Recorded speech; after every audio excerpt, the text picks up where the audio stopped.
Good evening my dear friends. आपका हमारे YouTube channel new agriculturist पर आपका हार्दिक स्वागत है। आज का जो हमारा टॉपिक है वो रहेगा प्रोपोगेशन। हिंदी में बात करें तो प्रवर्धन। क्या? प्रोपोगेशन। प्रोपोगेशन हिंदी में बात करें तो प्रवर्धन। क्या? प्रवर्धन। वेरी इंपॉर्टेंट टॉपिक हॉर्टिकल्चर के अंदर जेट एग्जाम के लिए। यहाँ से एक या दो क्वेश्चन एग्जाम में 100% मिलने वाला है आपको। तो हम बात करते हैं प्रोपोगेशन क्या है। पहले बात करते हैं प्रोपोगेशन क्या है। पौधों के अंदर होने वाले जनन को क्या बोलते हैं? प्रोपोगेशन बोलते हैं। पौधों में जनन प्रक्रिया को क्या बोलते हैं? जनन प्रक्रिया को ही क्या बोलते हैं? प्रोपोगेशन यानी प्रवर्धन बोलते हैं। ये दो प्रकार का होता है। कितने प्रकार का होता है? 2 टाइप्स। बात करते हैं फर्स्ट लैंगिक और सेकंड बात करते हैं अलैंगिक।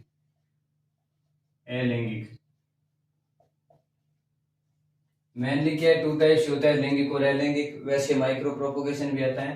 तो इंपॉर्टेंट क्या है, लैंगिक और अलैंगिक है। तो बात करते हैं हम लैंगिक के अंदर। फर्स्ट बात करते हैं लैंगिक जनन की। किसकी बात करते हैं? लैंगिक जनन की। लैंगिक जनन क्या है? बीज के द्वारा होने वाले प्रवर्धन को क्या बोलते हैं? लैंगिक जनन बोलते हैं। किसके द्वारा? बीज के द्वारा जो फ्रूट्स के अंदर जो प्रवर्धन होता है उसको क्या बोलते हैं? लैंगिक जनन बोलते हैं। बीज के द्वारा होने वाले फ्रूट्स के अंदर एग्जाम्पल की बात करें तो क्या आएगा? पपीता हो गया, पपीता, फालसा और नींबू। क्या? नींबू। इनके अंदर क्या होता है? बीज के द्वारा प्रवर्धन होता है। लैंगिक जनन की जो कैरेक्टरिस्टिक्स है वो बात करें तो लैंगिक जनन क्या है? नए गुण या नई जो वेराइटियां हैं डेवलप करने के लिए क्या है? लैंगिक जनन का यूज किया जाता है। नए गुण या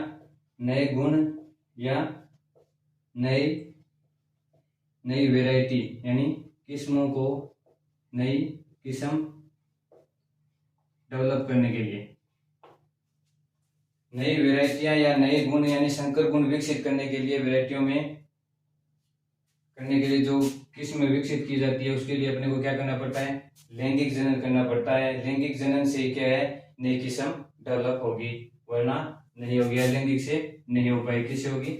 लैंगिक जनन से होगी। तो एक तो इसकी हो गया बीज द्वारा, एक हो गया नए गुण या नई किस्म डेवलप करने के लिए, और एक हो गया इसमें क्या समय अधिक लगता है। क्या लगता है इसमें? समय है वो अधिक समय लगता है। क्या लगता है? अधिक समय लगता है। लैंगिक जनन के अंदर अधिक समय लगता है। बात करते हैं अब अलैंगिक जनन की। किसकी बात करते हैं? अलैंगिक जनन की। इंग्लिश में बात करें तो एसेक्सुअल प्रोपोगेशन। बात करते हैं अलैंगिक जनन की।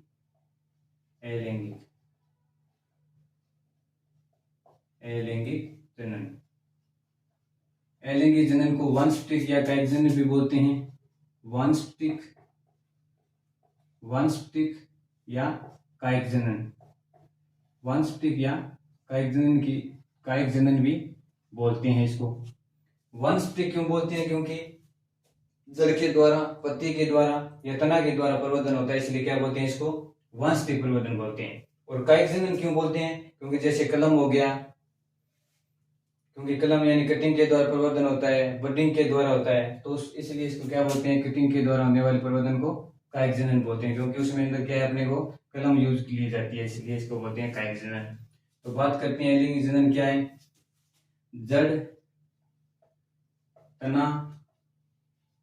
जड़ तना पत्ती के द्वारा जो प्रवर्धन होता है उसको क्या बोलते हैं? जड़ तना पत्ती के द्वारा होने वाले प्रोपोगेशन को क्या बोलते हैं? अलैंगिक जनन बोलते हैं। क्या बोलते हैं? अलैंगिक जनन बोलते हैं। अलैंगिक जनन के अंदर बात करें, इसमें क्या है, जो लक्षण है वो क्या है? अपने लक्षण क्या है? माता पिता के समान होंगे। क्या होंगे?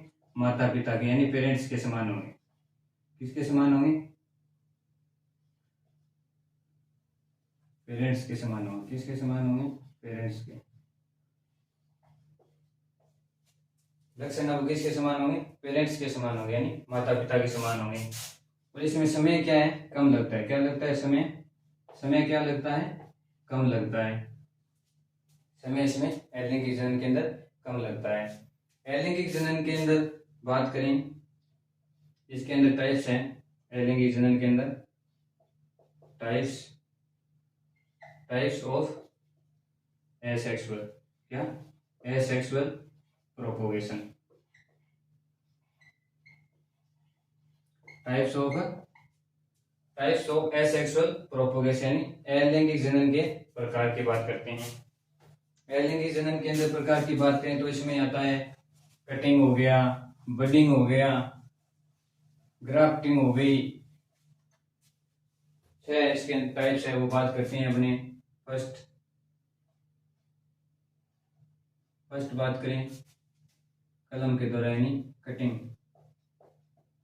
कटिंग बोले तो कलम। सेकंड बात करें लेयरिंग, क्या? लेयरिंग। हिंदी में बात करें तो दाव विधि। क्या बोलते हैं इसको? दाव विधि।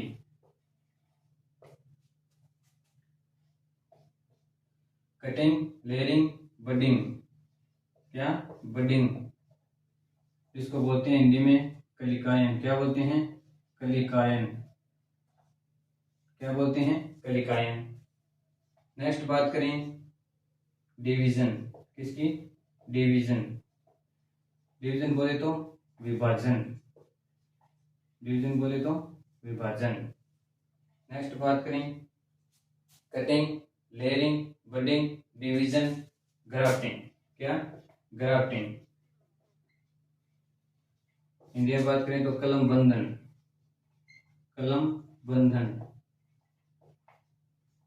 बंधन। नेक्स्ट बात करें टिश्यू कल्चर। कौन सा? Tissue culture.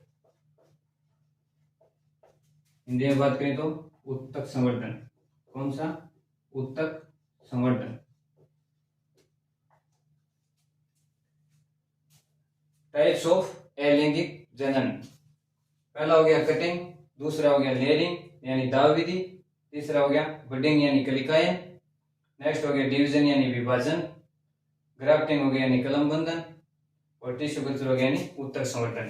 तो आज हम बात करेंगे फर्स्ट कलम बंधन, कलम की। इसके बाद करेंगे कटिंग। इसकी बात करेंगे फर्स्ट कटिंग यानी कलम। कलम के अंदर टाइप्स की बात करें तो फर्स्ट आता है जड़ कलम। कौन सी कलम? जड़ कलम। सेकंड बात करें तना कलम। कौन सी कलम? तना कलम। नेक्स्ट बात करें जड़ कलम हो गया, तना कलम हो गया, और पत्ती कलम। कौन सी कलम? पत्ती कलम। कलम है वो 3 प्रकार की होती है, जड़ कलम, तना कलम और पत्ती कलम। जड़ कलम के अंदर बात करें तो इसके अंदर जो कलम होती है उसकी जो लंबाई ली जाती है वो ली जाती है 10 से 15 सेंटीमीटर। कितनी? कलम की जो लंबाई है, कलम की जो लंबाई ली जाती है वो कितनी ली जाती है? कलम की जो लंबाई है वो ली जाती है 10 से 15 सेंटीमीटर। कलम की जो लंबाई ली जाती है वो ली जाती है 10 से 15 सेंटीमीटर। कितनी ली जाती है? 10 से 15 सेंटीमीटर। 10 से 15 सेंटीमीटर। इसके अंदर कलम के अंदर एग्जाम्पल की बात करें, जड़ कलम के अंदर एग्जाम्पल की बात करें तो सिट्रस,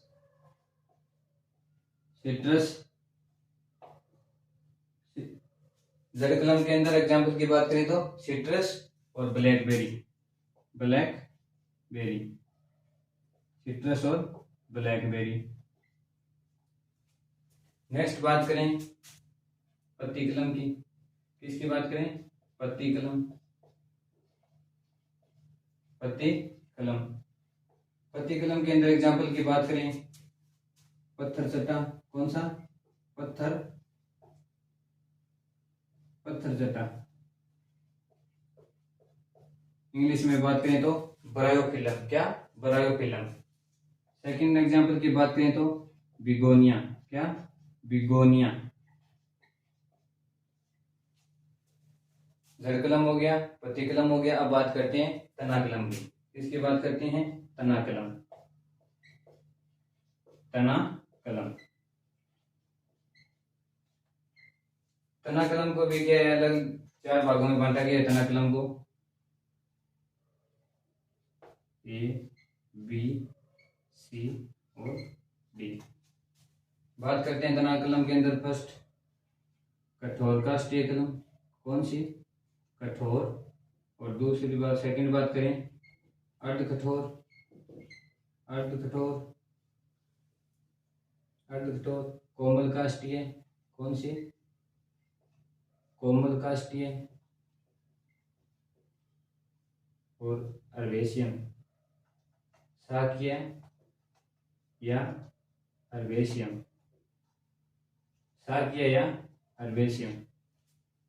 पहला हो गया कठोर काष्ठीय कलम, सेकंड हो गया अर्ध कठोर काष्ठीय कलम, तीसरा हो गया कोमल काष्ठीय कलम और लास्ट हो गया शाकीय या अर्वेशियम। शाकीय या अर्वेशियम। थोड़ा ऊपर लिख देता हूं, आपको अच्छे से समझ में आ जाएगा।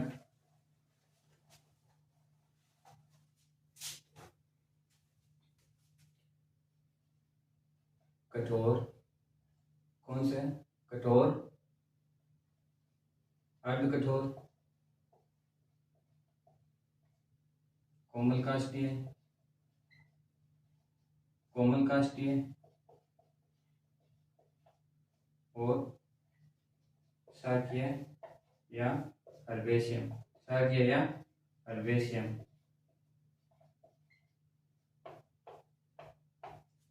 पहला हो गया कठोर कलम, अर्ध कठोर, कोमल काष्ठीय और शाकीय या अर्वेशियम। बात करते हैं इसके अंदर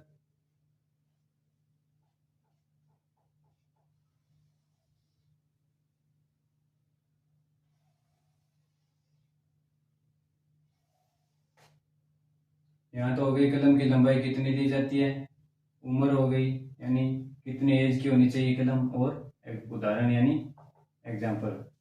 कठोर काष्ठीय के अंदर लंबाई की बात करें तो इसकी लंबाई रहती है 22 से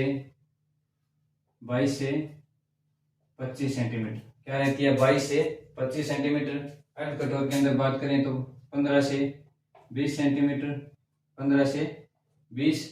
कोमल काष्ठीय के अंदर बात करें तो 5 से 7 सेंटीमीटर और शाकीय अर्वेशियम के अंदर बात करें तो 5 से 7 सेंटीमीटर।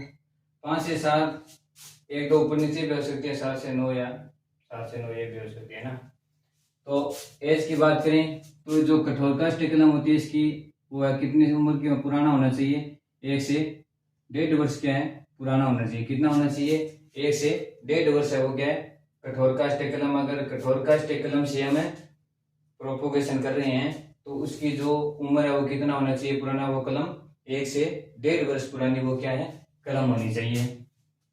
और अर्ध कठोर के अंदर बात करें तो 9 से 1 वर्ष यानी 9 माह से 1 वर्ष क्या है वो पुरानी होनी चाहिए कलम। और कोमल काष्ठीय के अंदर बात करें तो 6 से 9 मंथ होनी चाहिए और ये भी 6 से 9 माह है। इतनी क्या है? पुरानी होनी चाहिए कलम, तभी क्या है अच्छे से प्रोपोगेशन हो पाएगा। कठोर काष्ठीय कलम के अंदर उदाहरण की बात करें तो अनार, क्या? अनार, अंगूर, अंगूर और गुलाब। अनार, अंगूर और गुलाब के अंदर क्या किया जाता है? कठोर काष्ठीय कलम यानी हार्डवुड कटिंग, इंग्लिश में बात करें तो हार्डवुड कटिंग यानी कठोर काष्ठीय कलम के अंदर उदाहरण है वो क्या, एग्जाम्पल क्या आते हैं? अनार, अंगूर और गुलाब आते हैं।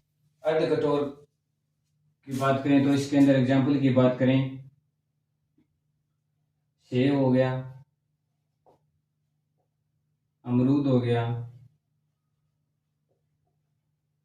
आंवला हो गया,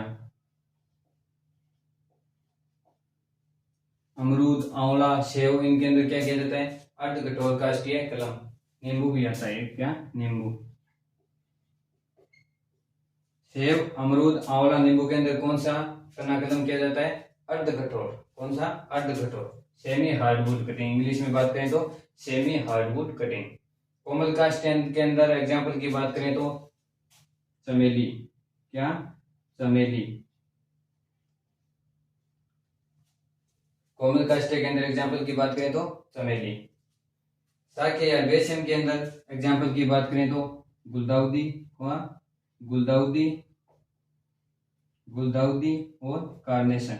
गुलदाउदी और कार्नेशन, गुलदाउदी और कार्नेशन। अब नेक्स्ट बात करते हैं। नेक्स्ट सेव यहाँ नहीं है, सेव यहाँ कर लेना ना। सेव और चमेली के अंदर होती है कोमल काष्ठ कलम। अब बात करते हैं कलम जो मतलब रूट है उसको जल्दी ग्रोइंग होने के लिए उसके अंदर जो रसायन का में लिया जाता है, यानी कलम का जल्दी फुटान, जड़ फुटान जल्दी होने के लिए, जल्दी होने के लिए एक केमिकल यानी रसायन का उपयोग किया जाता है जिसका नाम है IBA। क्या? IBA। इसकी फुल फॉर्म की बात करें तो इंडोल, क्या? Indole butyric, indole butyric acid, indole butyric acid. जड़ फुटान जल्दी होने के लिए एक केमिकल या रसायन का यूज किया जाता है जिसका नाम क्या है? IBA। फुल फॉर्म की बात करें तो इंडोल ब्यूटाइरिक एसिड। मात्रा की बात करें तो 1500 से 2000 ppm, 1500 से 2000 ppm, 1500 से 2000 ppm। सीधा क्वेश्चन भी आ सकता है, इसकी फुल फॉर्म भी पूछी जा सकती है। IBA की फुल फॉर्म क्या है? Indole butyric acid. अब बात करते हैं कि जो कलम है वो मतलब लगाते हैं तो मतलब जमीन के अंदर कितनी डेप्थ में देने चाहिए, कौन कितना एंगल होना चाहिए। तो कलम की जो डेप्थ रखी जाती है, कलम अगर 10 सेंटीमीटर की है तो उसका 2/3 भाग यानी 7 सेंटीमीटर के लगभग क्या है जमीन के अंदर होनी चाहिए। 2/3 भाग क्या है? 2/3 भाग क्या है? जमीन के अंदर रखी जाती है। यानी 10 सेंटीमीटर के अंदर बात करें तो 7 सेंटीमीटर जमीन के अंदर और 2 पॉइंट कुछ यानी 2 से 3 के लगभग बात करें तो ऊपर रखी जाएगी। नीचे जो मतलब डेप्थ के अंदर कलम का जो भाग लगा रहे हैं उसके अंदर कम से कम 2 या 3 गांठ होनी चाहिए। कितनी गांठ होनी चाहिए? 2 या 3 से गांठ है वो जमीन के अंदर होनी चाहिए, जिससे क्या फुटान जल्दी होगा और अच्छे से होगा। अगर एक जो गांठ है वो किसी रीजन की वजह मतलब कोई भी उसके अंदर जो डिजीज है लग जाए तो उससे वो उसका जो ग्रोविंग है वो नहीं हो पाएगी। तो जो नेक्स्ट गांठ डाली गई है 2 से 3 तो उससे फुटान हो जाएगा। अब एंगल की बात करें, कलम के अंदर कितना रखा जाता है? 45 डिग्री के कोण पर क्या इसको लगाया जाता है। 45 डिग्री पे क्यों लगाया जाता है? ताकि जो बरसात का पानी है वो उसके अंदर न जाए, क्योंकि 45 डिग्री कोण ऐसे हो गया तो जो बरसात का पानी है वो यहाँ से निकल जाएगा। और धूप से भी बचने के लिए भी इसको 45 डिग्री कोण के अंदर रखा जाता है। और बात करें प्रोपोगेशन की, जो आज हमने क्या कलम की बात की है, तो नेक्स्ट बात करेंगे लेयरिंग, जैसे दाविदी हो गया, ग्राफ्टिंग हो गई, टिश्यू कल्चर हो गया, डिवीजन हो गया। तो जो बच गए है वो अपने नेक्स्ट क्लास में करेंगे। तो इससे जो पहली क्लास थी उसके अंदर मैंने आपको कराया था इम्पोर्टेंट टेम्परेचर कराया था। क्या कराया था? इम्पोर्टेंट टेम्परेचर कराया था। तो मैं उसके अंदर बात करता हूँ, भिंडी के अंदर एक क्वेश्चन आ जाता है कि भिंडी का बंटवार काल क्या है। भिंडी के अंदर बंटवार काल क्या है? तो भिंडी का जो बंटवार काल है वो क्या है? लंबा, गर्म और नम। और इसकी जो बीज दर है वो भी क्या है, वेरी इंपॉर्टेंट है। तो आपको मैं बता देता हूं, भिंडी का बढ़वार काल क्या, भिंडी का बढ़वार काल क्या है, बढ़वार काल, भिंडी का जो बढ़वार काल है वो क्या है, लंबा, गरम, लंबा, गरम और नम,